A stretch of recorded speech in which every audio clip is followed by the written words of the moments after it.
Day 4 here in California. Nakabalik na nga pala kami galing sa short trip namin sa Nevada.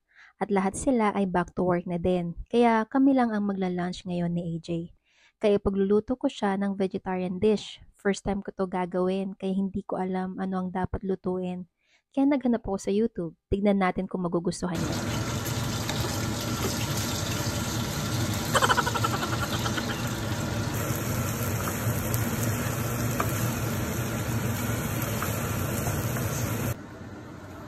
Dish 1, dish number 2, and that's mine.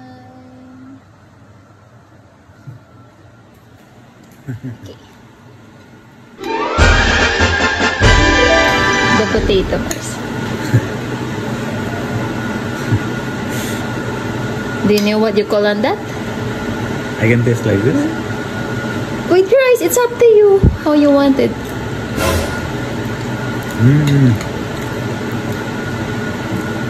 Nice. Sure. Yeah, I learn already. Huh? Now you learn. Talaga. Yeah, it's nice, right? Soya sauce on cabbage. And then I couldn't find any chili flakes or chili powder. That's why I put only the masala, the tikka also. Good.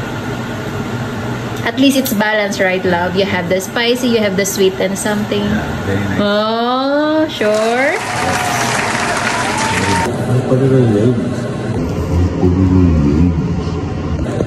Oh. Yeah. Good, no?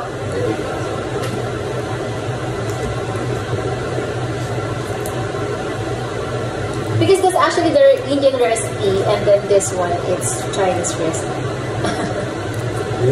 That's weird. Secret!